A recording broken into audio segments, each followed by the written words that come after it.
بسم اللہ الرحمن الرحیم۔ السلام علیکم ورحمۃ اللہ وبرکاتہ۔ عزیز طلباء، میں ہوں آپ کی معلمہ ہنا رشید۔ ہمارے آج کے سبق کا عنوان ہے قرآن مجید کے فضائل۔ آج کے سبق کا تدریسی مقصد ہے طلباء قرآن مجید کے فضائل سے آگاہی حاصل کریں گے اور یہ جان سکیں گے کہ دنیا میں عزت و سرفرازی کے حصول کے لیے اسی کتاب کی تعلیمات پر عمل کرنا ہوگا، ورنہ ذلت و خواری مقدر ہوگی، جو کہ آج کل امت مسلمہ کی موجودہ حالت ہے۔ قرآن مجید کے فضائل۔ کلام اللہ جو پڑھتے ہیں لوگوں کو پڑھاتے ہیں، فرشتے پر بچھاتے ہیں، فرشتے پر بچھاتے ہیں۔ اسی قرآن نے خالد کو سیف اللہ بنایا تھا، اسی قرآن نے حبشی کی عظمت کو بڑھایا تھا۔ بہت بہتر ہے جو قرآن پڑھتے ہیں پڑھاتے ہیں، فرشتے پر بچھاتے ہیں، فرشتے پر بچھاتے ہیں۔ یہی قرآن ہے جس نے مقدر کو بدل ڈالا، عمر ایمان لے آئے، ہوا باطل کا منہ کالا۔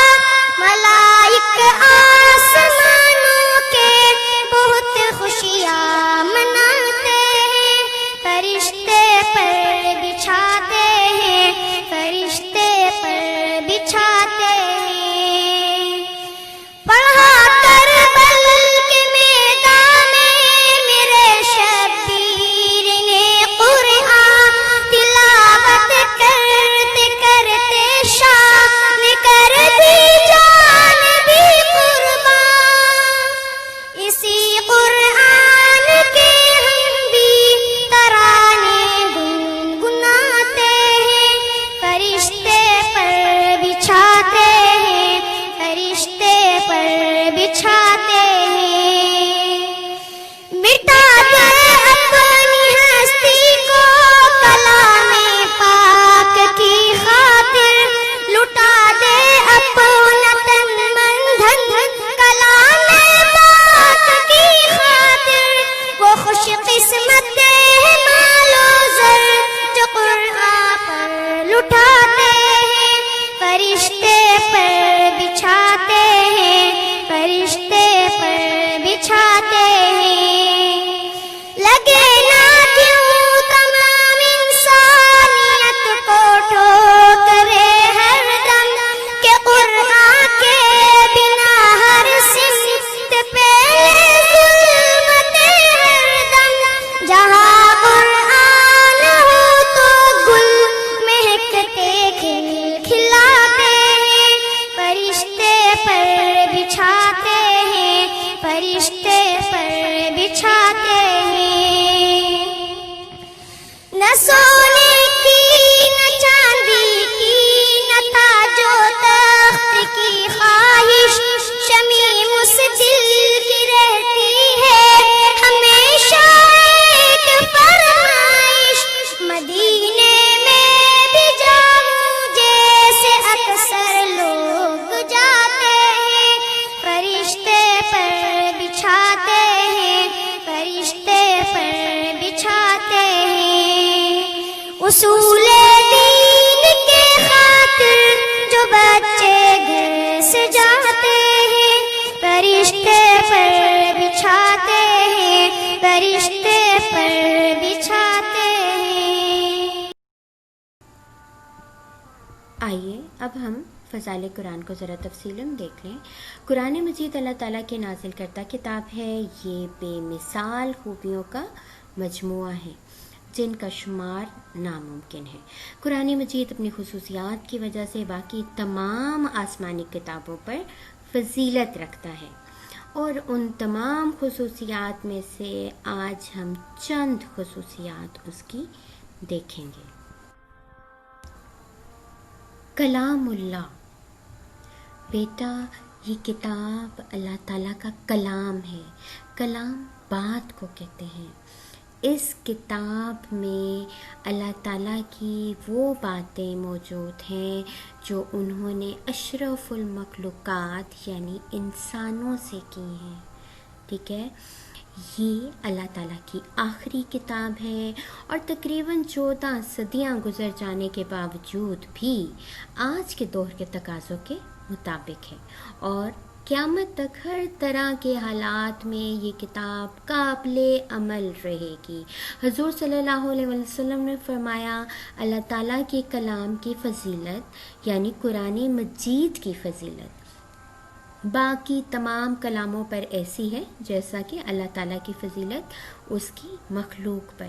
اس حدیث سے واضح ہو جاتا ہے جس طرح خالق کو فضیلت حاصل ہوتی ہے مخلوق پر، اسی طرح قرآن مجید کو باقی تمام کلاموں پر فضیلت حاصل ہے۔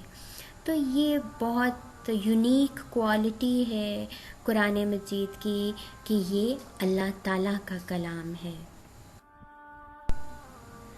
سچی کتاب، قرآن مجید میں جو کچھ بیان ہوا ہے وہ یقینی علم اور حقیقت کی بنیاد پر مبنی ہے۔ یہ ایک سچی کتاب ہے، اس کا پیغام بھی سچائی سے بھرپور ہے۔ اور ہمیں کس طرح پتہ چلا کہ یہ ایک سچی کتاب ہے اور اس میں بیان کی گئی باتیں جو ہیں وہ حقیقت کی بنیاد پر مبنی ہیں؟ اس حوالے سے اللہ تعالیٰ کا ارشاد ہے وَأَنزَلْنَا إِلَيْكَ الْكِتَابَ بِالْحَقِّ، سورہ مائدہ کی آیت نمبر 48 ہے، اور تمہاری طرف ہم نے یہ کتاب نازل کی ہے، یہ حق لے کر آئی ہے، ٹھیک ہے۔ تو قرآن مجید جو کہ اللہ کا کلام ہے، اللہ سے بڑھ کر سچی بات کس کی ہو سکتی ہے؟ تو قرآن میں موجود تمام علوم بھی حقیقی علم اور یقینی علم رکھتے ہیں، ان پر حقیقت کی بنیاد پر مبنی یہ کتاب ہے اور اس کا پیغام بھی سچائی سے بھرپور ہے۔ شک سے بالا تر کتاب، قرآن مجید ایک ایسی کتاب ہے جو شک و شبے سے بالا تر ہے، یعنی اس میں کوئی شک کا گزر نہیں، یعنی اس کی کوئی تعلیمات ایسی نہیں ہیں کہ جن کو پڑھ کے شبہ ہو کہ اس میں کوئی ڈاؤٹ ہے یا اس میں غلطی کا شائبہ ہے، ایسی بات بالکل بھی نہیں ہے، اس میں کسی شک کا گزر نہیں ہے۔ قرآن اختلاف اور تضاد سے مکمل طور پر پاک ہے۔ اس کا مطلب یہ ہے قرآن میں کسی قسم کی کوئی کانٹرڈکشن نہیں پائی جائے گی، کوئی ایسی بات نہیں ہے کہ قرآن کی ایک صورت میں ایک بات کہی جا رہی ہے کسی چیز سے متعلق اور اگلی صورت میں اس کے اپوزٹ کوئی بات کہی جا رہی ہے، یعنی قرآن میں آپ جو ہے کسی قسم کا اختلاف اور کانٹرڈکشن فائنڈ نہیں کر سکتے، ٹھیک ہے۔ سورہ بقرہ کے آغاز میں ہی اس کتاب کو اللہ تعالیٰ نے شک و شبے سے پاک قرار دے دیا ہے۔ سورہ بقرہ کی آیت نمبر 2 ہے ذَلِكَ الْكِتَابُ لَا رَيْبَ فِيهِ، یہ وہ کتاب ہے جس میں کوئی شک نہیں، ٹھیک ہے۔ تو یہ چونکہ اللہ تعالیٰ کا کلام ہے، اس میں جو باتیں بیان ہیں وہ سچائی پر مبنی ہیں، اور جو بات سچائی پہ مبنی ہو اس پہ شک نہیں کیا جا سکتا، اس پہ شبہ نہیں ہو سکتا۔ تو اس کتاب کی پرومیننٹ خصوصیت کوالٹی سورہ بقرہ میں بتا دی گئی ہے ذَلِكَ الْكِتَابُ لَا رَيْبَ فِيهِ، یہ وہ کتاب ہے جس میں کوئی شک نہیں ہے۔ ذریعہ ہدایت، قرآن مجید تمام انسانوں کے لیے ہدایت کا ذریعہ ہے۔ اس میں ہر زمانے ہر خطے کے تمام انسانوں کے لیے مکمل ہدایت اور رہنمائی موجود ہے۔ اس کتاب کو ہدی للناس تمام انسانوں کے لیے ہدایت قرار دیا گیا ہے۔ یہ کتاب تمام انسانوں کو ہدایت ضرور جو فراہم کرتی ہے، لیکن خاص طور پر یہ اس کتاب سے فائدہ متقین اٹھاتے ہیں۔ ذالک الکتاب لا ریب فیہ ھدی للمتقین، یہ کتاب ہے جس میں کوئی شک نہیں اور یہ متقین کو ہدایت دینے والی کتاب ہے۔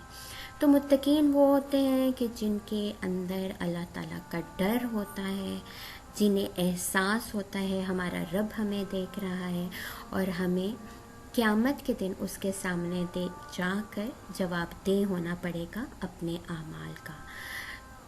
تو اپنے اندر تقویٰ کی کوالٹی پیدا کریں اور پھر یہ کتاب جو ہے یقیناً ہمیں ہدایت دے گی۔ فلاح کا ضامن، انسان کی دنیا اور آخرت کی حقیقی فلاح کا دار و مدار قرآن پر عمل کرنے میں ہے۔ فلاح کامیابی کو کہتے ہیں۔ اگر ہم انسان دنیا اور آخرت میں حقیقی کامیابی چاہتے ہیں، سکسیس چاہتے ہیں، تو ہمیں قرآن پر عمل کرنا ہوگا۔ جو شخص جس قدر اس کتاب کے قریب ہوگا اسی قدر معزز اور کامیاب ہوگا۔ اگر آپ خلیفہ ثانی حضرت عمر کے حالات زندگی دیکھیں تو حضرت عمر جو ہیں وہ ایک گڈریے تھے، بکریاں چرایا کرتے تھے، لیکن جب وہ اسلام لے آئے انہوں نے قرآن کو پڑھا، حفظ کیا اور اس کے ساتھ اس کے ہر حکم پر عمل کرنے کی کوشش کی، تو قرآن ہی کی بدولت انہوں نے وہ اتنا بدل گئے کہ وہ ایک گڈریے سے ایک خلیفہ بنے، اور پھر قرآنی تعلیمات پر عمل کی بدولت وہ دو عالمی سپر پاور روم اور ایران کو شکست دینے میں کامیاب ہو گئے۔ تو یہ سب قرآن کی بدولت ہوا۔ تو اگر ہم بھی چاہتے ہیں کہ ہم کامیابی حاصل کریں دنیاوی بھی اور اخروی بھی، تو ہمیں قرآن پر عمل کرنا ہوگا۔ تمام کلاموں پر فضیلت، قرآن کو تمام کلاموں پر فضیلت حاصل ہے۔ رسول اکرم صلی اللہ علیہ وسلم کا ارشاد ہے، اللہ تعالیٰ کے کلام کو سب کلاموں پر ایسی فضیلت حاصل ہے جیسے کہ خود اللہ تعالیٰ کو فضیلت ہے اپنی مخلوق پر۔ قرآن کے عالم کی تمام لوگوں پر فضیلت، قرآن پاک کلام الہی ہے، یہ کلام تمام کلاموں سے بہتر ہے۔ اسی طرح وہ انسان بھی تمام انسانوں سے بہتر ہے جو خود بھی اس کا علم حاصل کرے اور اسے دوسروں کو بھی سکھائے۔ ارشاد نبوی ہے، خیرکم من تعلم القرآن وعلمہ، تم میں سے بہتر وہ ہے جس نے قرآن سیکھا اور دوسروں کو سکھایا۔ قرآن مجید فضیلت کا باعث کیوں ہے؟ کیونکہ وہ کلام الہی ہے۔ اس وجہ سے جو اس کتاب کو پڑھے گا اسے بھی پریفرنس حاصل ہو جائے گی، وہ بھی بہتر اور تمام انسانوں سے فضیلت وہ شخص بھی رکھے گا جو اس قرآن کو سیکھے گا اور دوسروں کو سکھائے گا۔ تلاوت قرآن بڑی نیکی، قرآن کی تلاوت بڑی نیکی ہے، اس کے ایک ایک حرف کی تلاوت پر 10 نیکیاں ہیں۔ قرآن کی تلاوت کے اجر کے بارے میں نبی صلی اللہ علیہ وسلم کا ارشاد ہے، جس شخص نے اللہ تعالیٰ کی کتاب کا ایک حرف پڑھا اس کے لیے ایک نیکی 10 نیکیوں کے برابر ہے۔ میں یہ نہیں کہتا کہ الف لام میم ایک حرف ہے، بلکہ الف ایک حرف ہے، لام ایک حرف ہے اور میم ایک حرف ہے۔ تو نبی صلی اللہ علیہ وسلم کے اس ارشاد سے یہ واضح ہو جاتا ہے کہ قرآن کے ہر حرف کی تلاوت پر 10 نیکیاں ملتی ہیں۔ تو اس لیے اگر آپ چاہتے ہیں کہ آپ کی نیکیوں میں اضافہ ہو تو روز قرآن ضرور پڑھا کریں تاکہ آپ کے نامہ اعمال میں نیکیوں بڑھتی رہیں اور ان کا اضافہ ہوتا رہے۔ نبی صلی اللہ علیہ وسلم کا ارشاد ہے، قرآن کو حافظے سے پڑھنا 1000 درجہ ثواب رکھتا ہے اور قرآن کو دیکھ کر پڑھنا دگنا یعنی ثواب کا 2 گنا ثواب کا باعث ہے، یعنی 2000 درجے تک۔ ایسا کیوں ہے؟ کیونکہ جب انسان اپنے حافظے سے پڑھتا ہے تو اس کا جو دماغ ہے وہ یوٹیلائز ہو رہا ہوتا ہے، جبکہ قرآن کو جب دیکھ کے پڑھا جائے تو انسان کی آنکھیں بھی مصروف ہوتی ہیں، انسان کی زبان بھی مصروف ہوتی ہے، اور انسان کا دماغ بھی اس کام کی طرف لگا ہوا ہوتا ہے، جس کی وجہ سے دیکھ کر پڑھنے کا اجر زیادہ ہے۔ عزت و ذلت دلانے کا باعث، قرآن مجید پر عمل کے نتیجے میں اللہ تعالیٰ دنیا اور آخرت میں عزت و سرفرازی عطا فرماتا ہے۔ اس سے منہ پھیرنے والے ذلیل و خوار ہوتے ہیں۔ تاریخ گواہ ہے، مسلمان جب تک قرآن کی تعلیمات پر عمل پیرا رہے، دنیا میں غالب رہے، جب انہوں نے اس کی طرف سے غفلت برتی تو عزت و سرفرازی سے محروم ہو گئے۔ اور ہم اس بات کو بہت اچھی طرح جانتے ہیں، ہم امت مسلمہ سے تعلق رکھتے ہیں، لیکن جگہ جگہ ہمیں ذلیل و خوار کیا جاتا ہے، تو اس کی وجہ کیا وجہ ہے کہ ہم عزت و سرفرازی سے محروم ہیں؟ اس میں کوتاہی ہماری اپنی ہے، کیونکہ ہم نے قرآن کی تعلیمات کو چھوڑ دیا ہے، اس پر عمل نہیں کرتے۔ اگر اب بھی ہم چاہتے ہیں کہ ہمیں دنیا میں عزت و سرفرازی حاصل ہو تو ہمیں دوبارہ سے قرآن کی تعلیمات پر عمل پیرا ہونا پڑے گا۔ اور حضور اکرم صلی اللہ علیہ وسلم نے بھی یہ ارشاد فرما دی تھی، یہ بات ارشاد فرما دی تھی کہ اللہ تعالیٰ بہت سی قوموں کو اس قرآن کی وجہ سے سربلندی عطا فرمائے گا۔ کب سربلندی عطا فرمائے گا؟ جب وہ قرآن کو پڑھیں گے، سمجھیں گے، اس پر عمل پیرا ہونے کی کوشش کریں گے، ٹھیک ہے، اس کو اپنے مشل راہ بنا لیں گے، تو اللہ تعالیٰ ڈیفینیٹلی ان کو سربلندی عطا کرے گا، اور بہت سی دوسری قوموں کو اس سے غفلت کی وجہ سے گرا دے گا۔ یعنی جو قرآن کو اپنی پیٹھ کے پیچھے پھینک دیتے ہیں، پسے پشت ڈال دیتے ہیں، اس کے احکامات کو اگنور کرتے ہیں، تو ایسی قومیں جو ہیں وہ ذلیل و خوار ہوتی ہیں، اور وہ زمانے کی نظروں سے گرا دی جاتی ہیں۔ وہ زمانے میں معزز تھے مسلمان ہو کر، اور ہم خوار ہوئے تارک قرآن ہو کر۔ کون معزز تھے؟ ہمارے آباء و اجداد، جنہوں نے 3/4 آف دس ورلڈ رول کیا تھا، وہ زمانے میں بہت معزز تھے، ٹھیک۔ اور ہم آج کیوں ذلیل و خوار ہو رہے ہیں؟ کیونکہ ہم نے قرآن کو ترک کر دیا ہے، ہم نے قرآن تعلیمات کو چھوڑ دیا ہے۔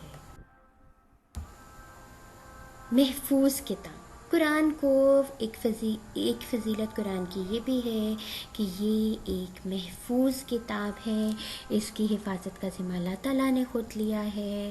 سورہ حجر کی آیت ہے، اِنَّا نَحْنُ نَزَّلْنَا الذِّکْرَ وَإِنَّا لَهُ لَحَافِظُونَ، بلا شبہ یہ ذکر ہم نے نازل کیا ہے اور ہم خود اس کے محافظ ہیں۔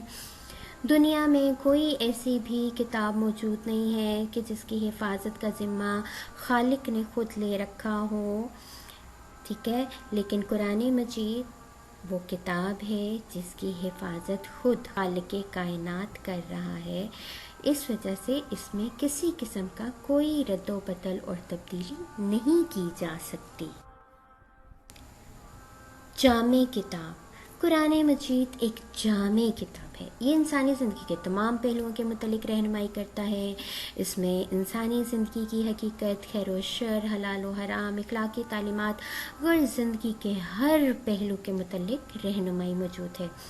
غرض قرآن کریم انسانی زندگی کے تمام پہلوؤں کے بارے میں ضروری معلومات اور رہنمائی کا خزینہ ہے، اور اس میں وہ تمام باتیں وضاحت سے بتائی گئی ہیں جن کا جاننا انسان کے لیے ضروری ہے، اور جن کے جاننے کا انسان کے پاس کوئی دوسرا ذریعہ نہیں ہے۔ قرآن سے پہلے جو آسمانی کتابیں نازل ہوئیں، کچھ ایسی تھیں کہ جن میں صرف جو ہے وہ حمدیہ نظمیں تھیں، جیسے کہ زبور ہے، اور تورات میں احکامات تھے، اور جو انجیل تھی اس میں اخلاقی تعلیمات پر زور دیا گیا تھا، جبکہ قرآن مجید میں انسانی زندگی کے تمام پہلوؤں کے متعلق رہنمائی موجود ہے۔ باعث شفاعت، قرآن مجید اپنے پڑھنے والوں کی قیامت کے روز شفاعت کرے گا، اسی لیے ارشاد نبوی ہے کہ قرآن پڑھا کرو، یہ قیامت کے دن اللہ تعالیٰ کے سامنے اپنے پڑھنے والوں کی شفاعت کرے گا۔ اگر آپ چاہتے ہیں کہ قیامت کے دن کوئی آپ کا مددگار ہو تو آپ قرآن کی تلاوت کیا کریں، یہ قبر میں انسان کا ساتھی بھی بنے گا، قبر میں انسان کے لیے روشنی بھی کرے گا، اور قیامت کے دن اللہ کے سامنے اپنے پڑھنے والوں کی شفاعت بھی کرے گا۔ باعث شفا اور رحمت، قرآن مجید اپنے پڑھنے والوں کے لیے شفا اور رحمت ہے۔ قرآن میں ارشاد ہے، اور ہم نے قرآن کو نازل کیا جو کہ مومنین کے لیے شفا اور رحمت ہے۔ آپ کو پتہ ہوگا کہ اکثر جب آپ بیمار ہو جاتے ہیں، آپ تکلیف میں مبتلا ہوتے ہیں، تو آپ کو کہا جاتا ہے کہ آپ سورہ فاتحہ پڑھ کے خود پہ دم کر لیں، آپ فلاں آیت پڑھ لیں تو آپ کے فلاں درد کو آرام مل جائے گا۔ تو وہ کس وجہ سے ہے ایسا؟ کیونکہ قرآن مجید میں انسان کی روحانی شفا بھی ہے اور جسمانی شفا بھی۔ اسی طرح وہ بیماریاں جو لا علاج ہیں وہ بھی قرآن مجید کی تلاوت کو اگر بار بار انہیں بیماروں کو سنایا جائے تو ان میں بہتری ہو جاتی ہے اور وہ ریکور کر جاتے ہیں۔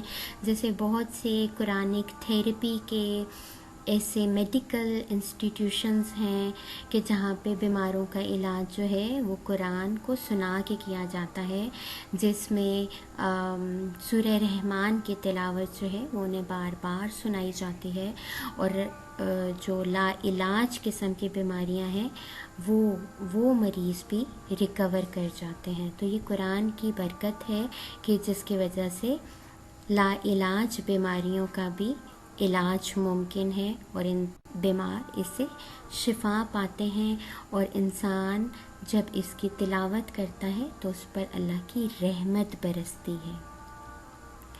قرآن میں ہوتا زن ہو اے مرد مسلماں، اللہ کرے تجھ کو عطا جدت کردار۔ ایک انسان جب قرآن میں ہوتا زن ہوتا ہے، یعنی وہ اس کے معنی و مفہوم کو سمجھنے کی کوشش کرتا ہے اور ہر طرح سے اپنی صلاحیتوں کو بروئے کار لا کے قرآن کو سمجھنے کی صحیح کرتا ہے، تو پھر اللہ تعالیٰ ایسے مسلمان کو یہ طاقت اور صلاحیت عطا کرتے ہیں کہ وہ شخص اپنے اندر ایک جدت لائے، اپنے کردار کو موڈیفائی کرے اور ایک پہلے سے کئی گنا اچھا، خوبصورت و با کردار اور عملی مسلمان بن کر ابھرے گا۔ کثرت سے پڑھی جانے والی کتاب، یہ کتاب اس قدر اپنے اندر مٹھاس رکھتی ہے کہ بار بار پڑھنے سے اکتاہٹ نہیں ہوتی، ایک بار پڑھنے سے بار بار پڑھنے کو جی چاہتا ہے۔ یہ واحد کتاب ہے جو پوری دنیا میں سب سے زیادہ پڑھی جاتی ہے، اور سب سے زیادہ اسی کتاب کو حفظ بھی کیا جاتا ہے۔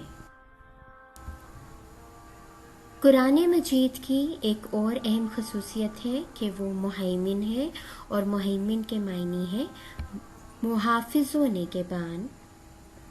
قرآن مجید کو پچھلی کتابوں کے لیے مہیمن کہا گیا ہے، جس کے معنی ہے محافظ و نگہبان۔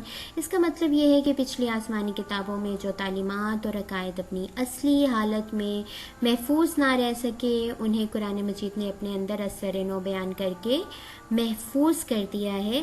یہی وجہ ہے قرآن مجید کی تعلیمات پر پورے اطمینان سے ہر زمانے میں عمل کیا جا سکتا ہے۔ آئیے اب ہم درسی کتاب کا مواد دیکھ لیتے ہیں۔ فضائل، قرآن مجید میں جو کچھ بیان ہوا ہے وہ حقیقی علم اور حقیقت کی بنیاد پر مبنی ہے. اس میں کسی شک کا گزر نہیں. اس میں ہر زمانے اور ہر خطے کے تمام انسانوں کے لیے مکمل ہدایت اور رہنمائی موجود ہے، اور انسان کی دنیا اور آخرت کی حقیقی فلاح کا دار و مدار اسی پر عمل کرنے میں ہے. اس لیے قرآن حکیم کو بڑی فضیلت حاصل ہے. جس طرح یہ کلام تمام کلاموں سے بہتر ہے، اسی طرح وہ انسان بھی تمام انسانوں سے بہتر ہے جو خود بھی اس کا علم حاصل کرے اور اسے دوسروں کو بھی سکھائے. ارشاد نبوی ہے، خیرکم من تعلم القرآن وعلمہ، تم میں سے بہتر وہ ہے جس نے قرآن سیکھا اور سکھایا. اس لیے ہمیں چاہیے کہ قرآن پاک کا علم حاصل کرنے کی طرف سب سے زیادہ توجہ دیں اور اس کے لیے کسی طرح کی محنت سے دریغ نہ کریں. قرآن کریم کی تلاوت بڑی نیکی ہے. اس کے ایک ایک حرف کی تلاوت پر 10 نیکیاں ملتی ہیں. اس پر عمل کے نتیجے میں اللہ تعالیٰ دنیا اور آخرت دونوں میں عزت و سرفرازی عطا فرماتا ہے. اس سے پھیرنے والے ذلیل و خوار ہوتے ہیں. تاریخ گواہ ہے کہ مسلمان جب تک قرآن کی تعلیمات پر عمل پیرا رہے، دنیا میں غالب رہے. جب انہوں نے اس کی طرف سے غفلت برتی تو عزت و سربلندی سے محروم ہو گئے. یہ بات رسول اکرم صلی اللہ علیہ وآلہ وسلم نے پہلے ہی ارشاد فرما دی تھی کہ اللہ تعالیٰ بہت سی قوموں کو اس قرآن کی وجہ سے سربلندی عطا فرمائے گا اور بہت سی دوسری قوموں کو اس سے غفلت کی وجہ سے گرا دے گا. اس لیے ہمیں چاہیے ہم قرآن پاک کی تلاوت کریں، اس کو سمجھیں اور اس کی تعلیمات پر عمل پیرا ہونے کی کوشش کریں. تو عزیز طلباء، قرآن حکیم کلام الہی ہے. ہم آخرت میں بھی اس وقت تک کامیاب نہیں ہو سکتے جب تک ہم اپنی دنیاوی زندگی کو قرآنی تعلیمات کے سانچے میں نہیں ڈھال لیتے. ہمیں چاہیے کہ قرآن مجید کا علم حاصل کرنے کی طرف سب سے زیادہ توجہ دیں اور اس کے لیے کسی طرح کی محنت سے بھی دریغ نہ کریں. اس لیے ضروری ہے ہم قرآن مجید پڑھیں، سمجھیں اور عملی زندگی میں اس کی پیروی کریں، نیز دوسروں کو اس کا پیغام پہنچائیں اور اس پر عمل کرنے کی ترغیب بھی دیں. جو فکر کا چراغ ہے، جو علم کا نصاب ہے، جو تیرگی جہل میں مثال آفتاب ہے.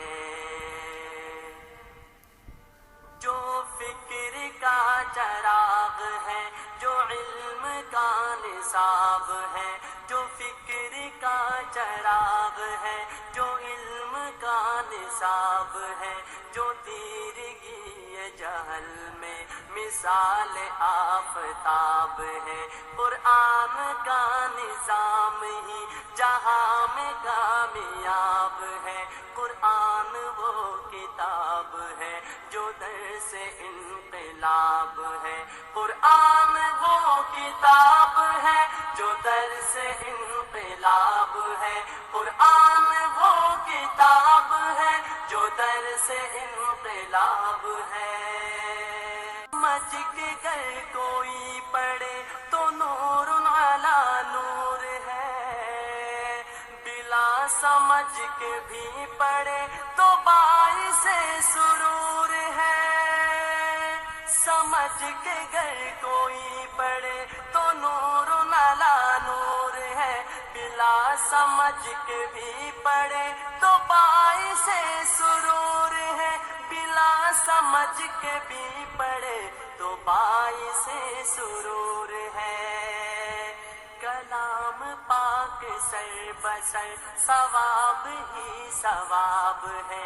کلام پاک سر بسر ثواب ہی ثواب ہے. قرآن وہ کتاب ہے جو درس انقلاب ہے.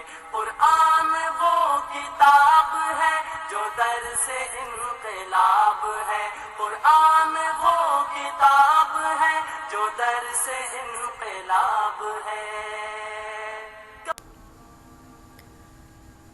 اللہ تعالیٰ سے یہ دعا ہے کہ وہ ہمیں قرآن مجید کا عالم بنائے، اس پر عمل کرنے والا بنائے اور اس کا پیغام دوسروں تک پہنچانے والا بنائے، اور قرآن کو ہمیں زیادہ سے زیادہ پڑھنے کی توفیق عطا فرمائے، اور ہم اس کی تلاوت صبح و شام رات میں کیا کریں، تاکہ وہ قبر میں ہمارا ساتھی بنے اور قیامت کے دن ہماری شفاعت قرآن مجید اللہ تعالیٰ کے سامنے کر سکے اور ہم اس کی شفاعت کے باعث بخش دیے جائیں۔